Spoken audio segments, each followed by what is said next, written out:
Di dalam Quran surat Al-Ankabut surat ke-29, Al-Ankabut itu adalah laba-laba. Jadi artinya Al-Ankabut itu adalah laba-laba.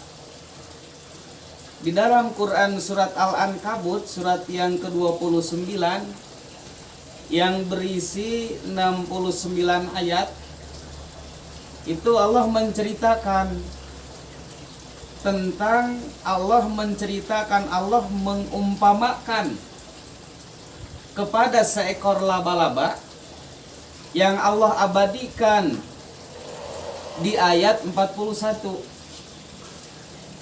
Kenapa di dalam Quran surat Al-Ankabut ini Allah menceritakan tentang laba-laba? Sebab kata Allah Subhanahu wa taala, seekor laba-laba itu hidup dengan penuh keyakinan atas yang dibuat, atas rumahnya yang dibuat. Itu seekor laba-laba. Analoginya untuk kita, seekor laba-laba saja, makhluk yang kecil, itu dengan penuh keyakinan membuat sarang laba-laba, yang sehingga keyakinannya di dalam sarang laba-laba itu mampu menerka musuh, mampu menerka makanan. Setiap hewan yang kecil melewati sarangnya laba-laba itu pasti dilahap. Itu seorang laba-laba, seekor laba-laba.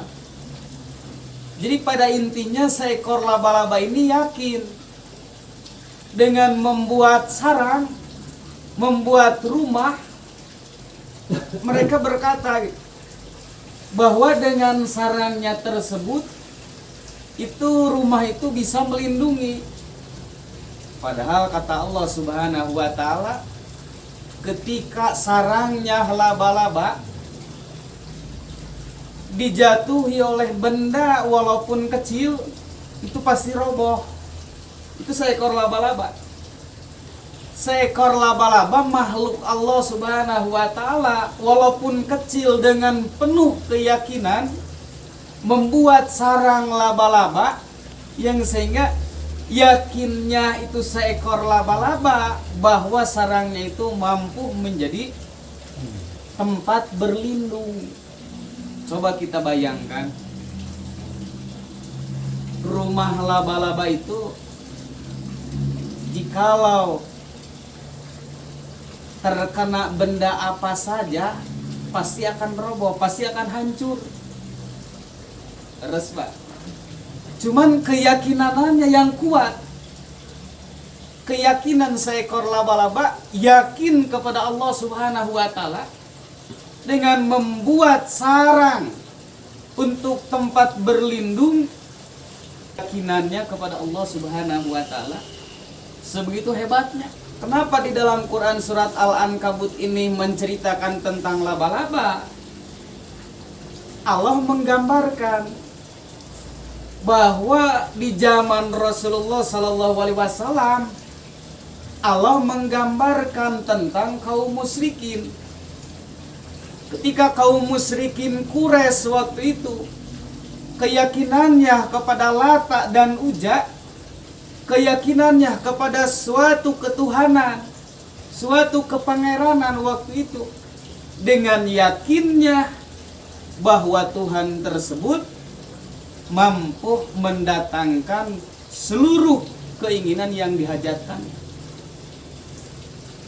Padahal kata Rasulullah SAW, Lata dan Uzza, benda mati yang dibuat oleh manusia, yang tidak akan mampu mendatangkan apa yang mereka inginkan, apa yang mereka hajatkan. Analogi, Rasulullah berkata, betul Pak, orang Arab Quraisy meminta kepada Lata dan Uzza sebuah patung, meminta dengan penuh keyakinan, meminta dengan penuh harap bahwasanya patung tersebut itu akan mendatangkan seluruh apa yang dihajatkan oleh mereka. Maka sahur Allah mah, jadi ibarat orang Arab Quraisy yang terdahulu itu ibaratnya kaum laba-laba yang berharap dengan penuh keyakinan, tapi kata Allah sebetulnya itu adalah rapuh. Coba kurang bayangkan, Nabi saya tala tajang uja merek ketika orang Arab Quraisy berdoa waktu itu, padahal Lata dan Uja tersebut belum pernah memberikan satu karunia pun kepada orang Mekah tersebut. Cuman keyakinan